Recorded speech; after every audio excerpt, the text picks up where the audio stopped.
for those of you who don't know me, I am Support Operations Specialist at Inclusive Change. My name's Becca, and I'm joined today by Holly, who is our Support Operations Manager at Inclusive Change as well. So today we're going to give you a short, practical introduction to neurodiversity and how it relates to both colleagues and to customers. So, who are we?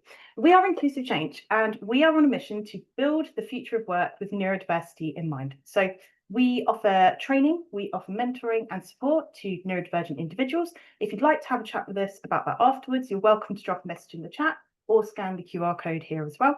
We also have our sister company, Inclusive Change at Work, CIC, to support with access to work funding.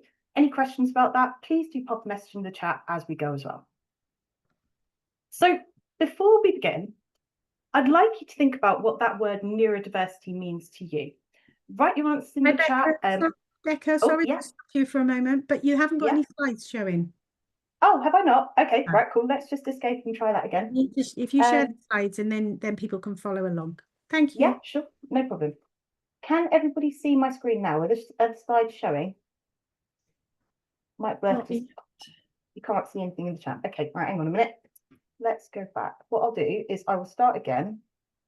If I try this. Okay, how's that? Is that better? Yeah, it's just loading. Just press slideshow and then you'll be ready to go. Yeah, did you want me to restart the slides just to make sure that's recorded? Yes, please. Not beginning. Cool, no problem at all. Thank you for bearing with me. Sorry about the technical hitch. So welcome to our Start the Conversation webinar. My name is Becca. I'm Support Operations Specialist here at Inclusive Change, and I'm joined today by my Support Operations Manager, Holly. She's going to be keeping an eye on the chat for any questions that come through today. So who are we at Inclusive Change? So we are on a mission to build the future of work with neurodiversity in mind. So we run specialist training for neurodiversity in the workplace. We also offer support work and mentoring for neurodivergent individuals as well. We have a sister company called Inclusive Change at Work, CIC, and we help people to get support through their access to work grants through that sister company. So if you have any questions about that, or you'd like to ask us after the session, please do pop a message in the chat or feel free to drop us an email. We do also have a QR code in the corner that you're welcome to use as well. So before we begin, I'd like you all to have a think about what does that word neurodiversity mean to you? Now, you're welcome to pop a message in the chat. I'll give you a few seconds just to have a think about it. It could be a word, it could be a phrase, it could be drawing from your own lived experience, but I'll just give you a few seconds to have a think and pop that in the chat. Holly, if you can keep an eye on for me, that would be fantastic. So what should you expect from today's session? We've only got 30 minutes, which is a real whistle-stop tour for covering neurodiversity. But a very simple breakdown is that we will be covering what neurodiversity actually means. We'll be looking at strengths and challenges that people who are neurodivergent face, as well as barriers in the workplace. We will be looking at barriers that your neurodivergent colleagues and customers might face and how to spot them. And very, very briefly, we will be having a look at the law around neurodiversity as well and the legislation that goes alongside that. We're not going to have time to cover everything in a huge amount of detail, but we will leave you knowing where to start and where to come back for more if you'd like to book specialist training with us. So that's a good overview of what to cover today. So, a few ground rules. Now, neurodiversity is a very big topic. I think respectively, there's about 60 years worth of research behind it, and we are a very research-led organisation. It covers a very, very range broad of neurotypes. So we are not going to have time to go into 60 years worth of research today. And in this session, I am going to be tailoring our focus to autism, ADHD, and dyslexia and dyspraxia, just in the interest of time. This is a safe space where everybody should feel welcome to explore these topics, okay? So be curious, ask questions, and you're welcome to say, actually, I didn't understand that bit, or we're not going to judge you for it, essentially is what I'm trying to say. It's completely okay to say the wrong thing because we're here to learn, right? So if there is something that you'd like to seek clarification on, you're welcome to put a message in the chat or to email us afterwards if you'd rather do that on a one-to-one basis, okay? This session is going to run for 30 minutes, so very whistle-stop tour. We are going to have an optional 15 minutes question and answer session at the end of the session. Feel free to fidget, stim, eat, drink, move around, or doodle, whatever works for you in terms of making you comfortable, okay? It's okay to be quiet, but we love a little bit of interaction. So we're going to be using the chat primarily for questions. We do ask that you keep your cameras on or off, whichever way, we don't mind, but if you could keep yourself muted, that would be fantastic, just in the interest of this session running on time. So, what is neurodiversity? Now, that can be a question that we could be here for hours delving into. Essentially, biologically, everybody's brain works slightly differently, okay? So you might recognize terms on this board like autism, dyslexia, perhaps BPD, Tourette's, epilepsy, schizophrenia.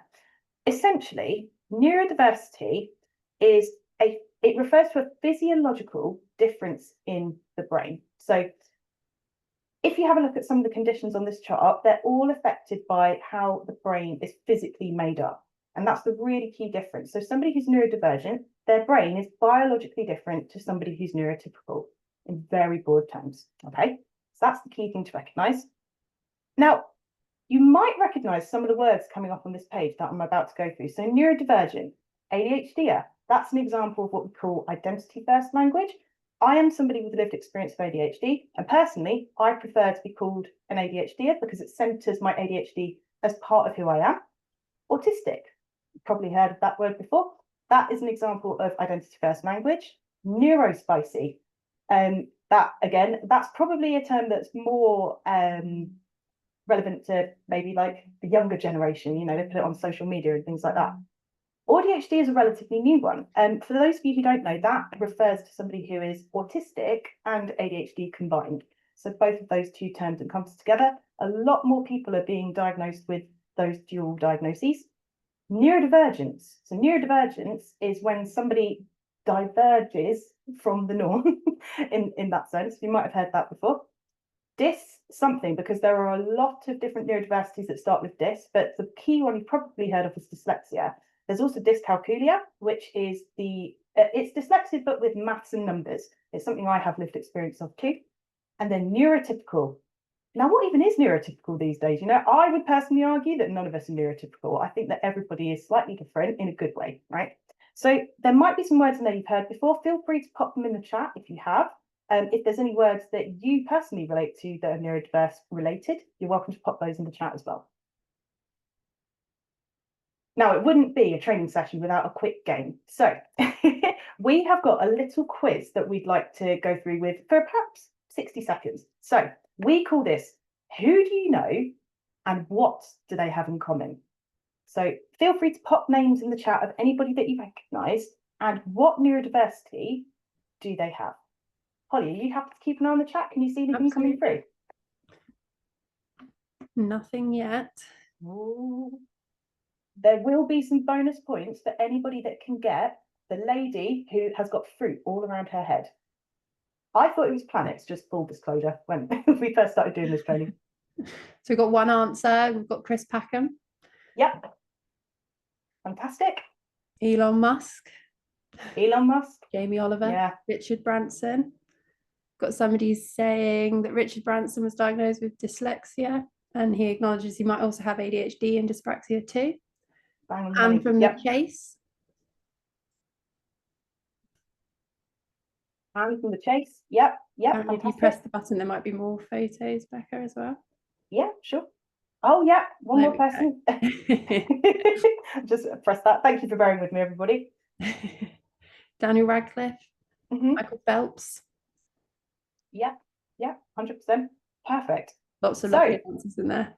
Yeah, that's great. And that brings us really nicely to the end of our 60 seconds. But thank you, everybody. So, yes, really great. And we have got some correct answers in there. So we've got in the top left, for those of you who don't know, Holly Snell. Now, she is the author of Geek Girl, which is a series of young adult novels. And she's been diagnosed as autistic in recent years. I'm just going to very briefly cover the people that we've missed. But Will.i.am, so he's been diagnosed with ADHD. Simone Biles, also diagnosed with ADHD. We have also got Dylan Farrell down in the bottom left-hand corner. I get my lefts and rights mixed up. She's autistic, so she's been diagnosed in her late 40s, I think. Jamie Oliver is dyslexic. We've also got Keira Knightley, also dyslexic. Maggie Oderin-Pocock is the scientist in the bottom right-hand corner, and she is also dyslexic. I believe she's on Blue Peter, could be wrong. And then a personal hero of mine, for anybody who is a millennial who likes video games, Satoshi Tajiri is in the top right-hand corner, and he is the inventor of Pokemon. So I believe he's been diagnosed autistic, but pop in the chat if that is something that you resonate with. And then, of course, we've got Daniel Radcliffe, aka Harry Potter, who is in the bottom right-hand corner and has been diagnosed with dyslexia. So thank you all for taking part in that. That was fun. That's the fun bit. So we also have, I've just pressed the button again. Sorry, I took it out of someone else. We've also got Eminem. So he's recently been diagnosed as ADHD. I think Marshall Mathers is his official name. So he's somebody else that you can sort of look to, I guess, in terms of role models. Quite a lot of swearing though, so maybe not too child-friendly. So we've had a bit of fun now. What we are going to do now is just cover a few statistics that are a little bit sobering, but they're still really important, especially for this training. Okay, so some key statistics. Around 20% of the UK population is neurodivergent, yet most workplaces aren't currently designed for them. Approximately 80% of neurodivergent employees don't disclose at work due to stigma. Okay, so maybe let that just sink in and sit with you for a minute, because it might resonate with some of you. 30 to 40% of neurodivergent employees struggle with retention due to lack of support. So that means that they will perhaps move from job to job really quickly. That's something as an ADHD I have lived experience of. And the most important one on this slide, I think, is that 53% of Gen Z identify as neurodivergent. So our future workforce, who identify as neurodivergent, are going to be expecting that support coming into work later in life. So that's coming up soon. I mean, Gen Z, that's what, sort of 16 to 18 at the moment, is that right, in terms of age? So that's a really important one. And that's why we're doing this session for you all today, okay? So some of the resources and the stats that we've quoted today, we have taken from the City and Guilds Neurodiversity Index Report 2025. We've also taken statistics from the Neurodiversity in Business and Birkbeck University of London report as well. Now, they are rewriting a new one for the year 2025, but I believe it's due to be published in September. So if you would like some links to those resources for after the training, please do let us know. We're very research-led here at Inclusive Change. So everything that we do is run on the resources and the sources that we get from experts in the field. These two are pretty good, to be honest. If there's anything in there you're not sure about or you want to chase up afterwards, I thoroughly recommend having a look through these. So I'm going to take you all through some examples of neurodivergent strengths, because it's really important to recognise that as neurodivergent colleagues and employees, we really do bring a lot of great strengths to the workplace. So I'm not going to have time to go through all of them in a lot of detail, but enhanced problem-solving skills, creativity and innovation. I would say that the majority of clients we work with are extremely creative and innovative. Hyper-focus is another one. Resilience and adaptability, empathy and advocacy for accessibility, unwavering support and loyalty, and a strong sense of social justice. Now, as somebody with ADHD, I can highly resonate with the strong sense of social justice and the innovation and empathy and advocacy for accessibility. I have unbound amounts of empathy, right? Sometimes to my detriment, actually, but we'll talk about that another time. And because of my strong sense of social justice, I moved into this line of work to help other people. So if you ask me to do something to help somebody else or to make sure that they've got the accessibility and the requirements they need to do their job, I would be the person to work for you. Does that make sense? Holly, what about what would you say about some of the clients we work with in terms of the strengths that you see? I would have to agree that the creativity I see amongst some of our clients is exceptional.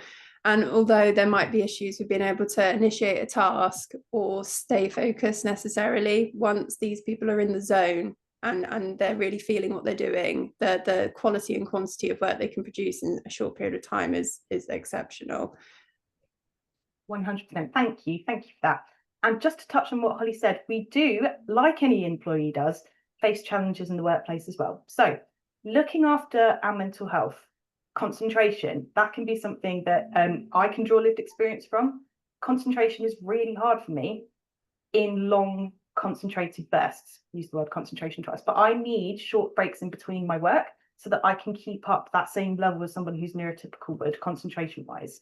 Asking for help when you need it. It can be really, really difficult after a lifetime of masking to be able to say, I really need help with this, even though I shouldn't be struggling with it, shouldn't be struggling.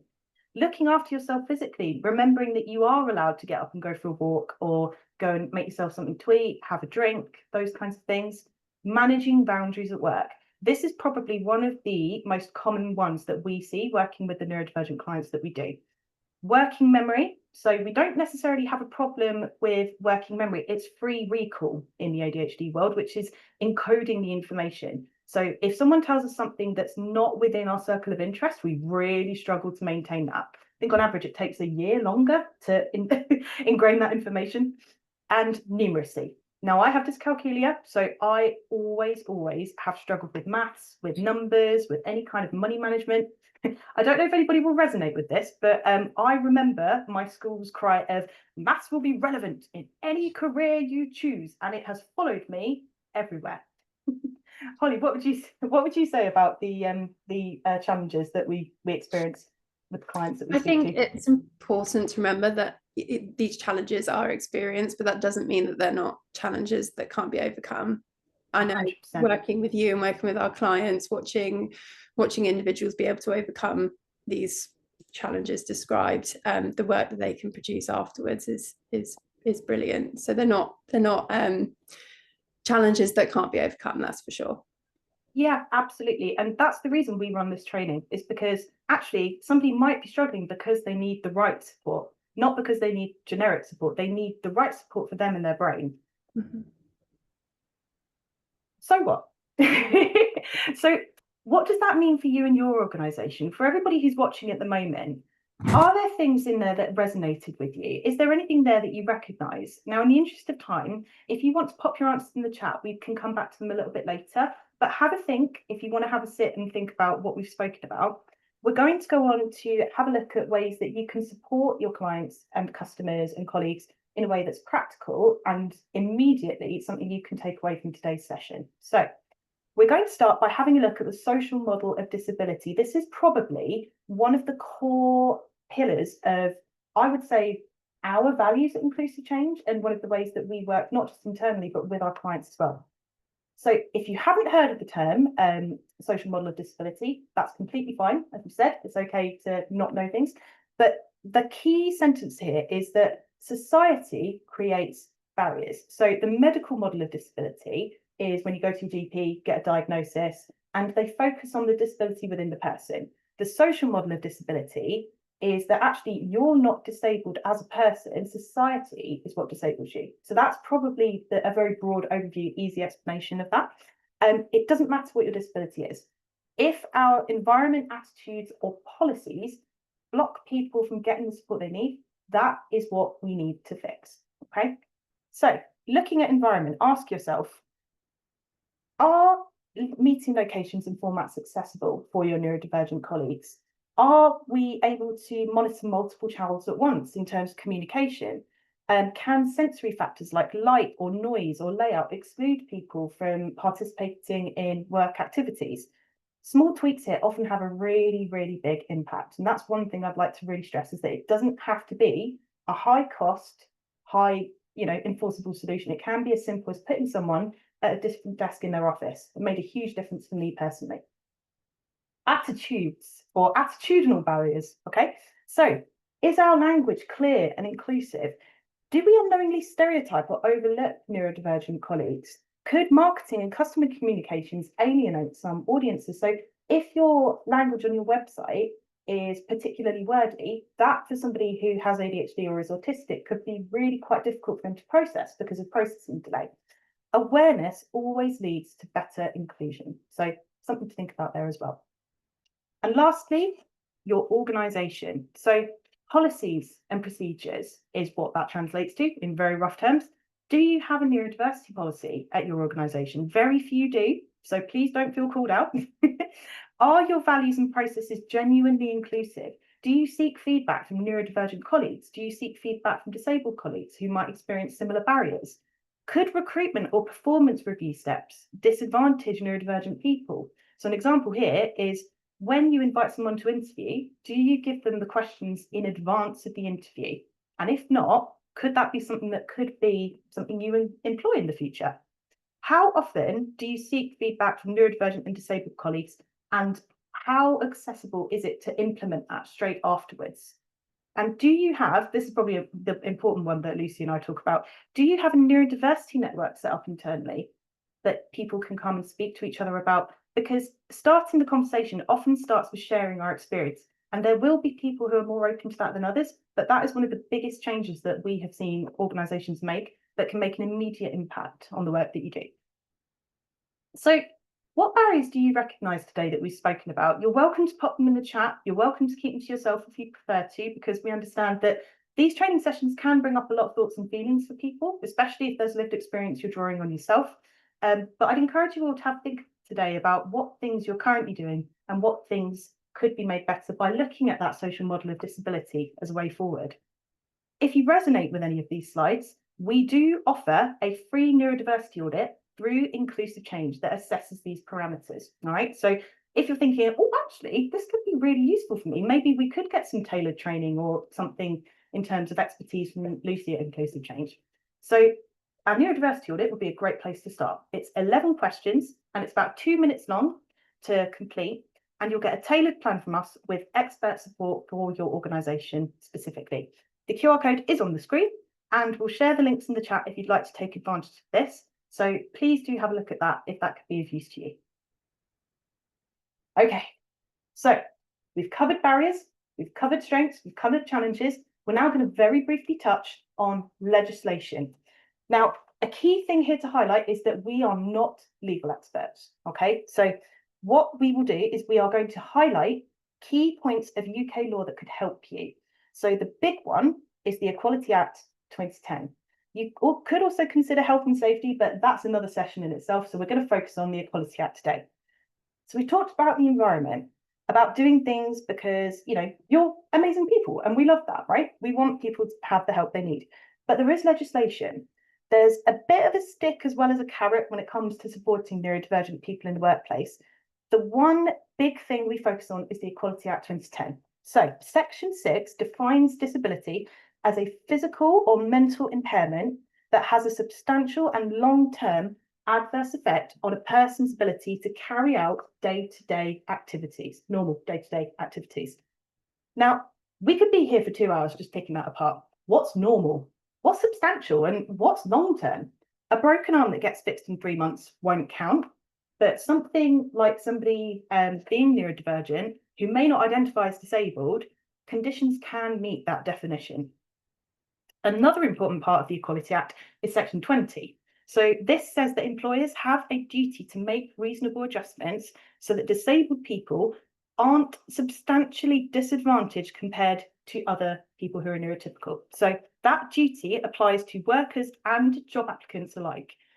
Now, in both those definitions, it's important to say that neither states that that person needs a diagnosis to qualify for support. So that's probably some food for thought to take away as well. So let me ask you all this. What does reasonable mean? And what's reasonable to one person? Is that going to be reasonable to the next person sitting next to them?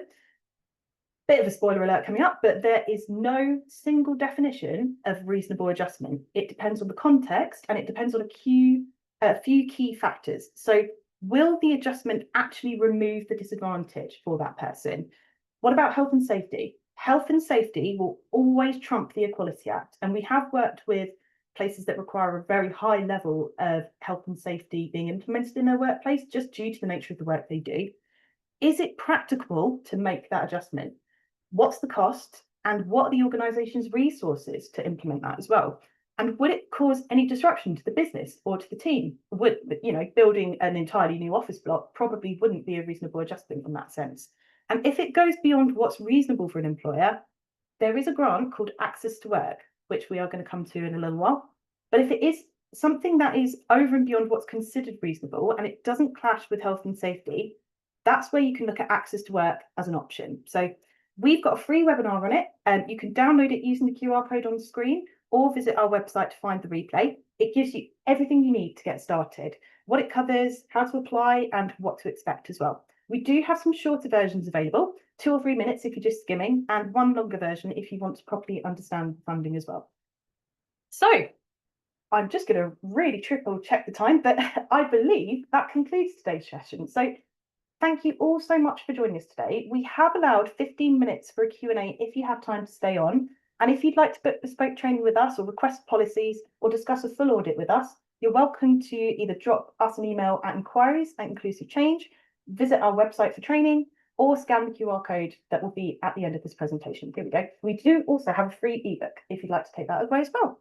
But yeah, otherwise, if you are staying on, we will be happy to answer any questions. If you do have time constraints, thank you so much for joining us. And we really look forward to working with you in the future. Thank you, Becca. Did we want to turn the recording off for the questions, or did we want to keep it on? I think it's probably best to, yeah, just in case. We like to share, but other people might not want that being recorded. So yeah, I think that's best.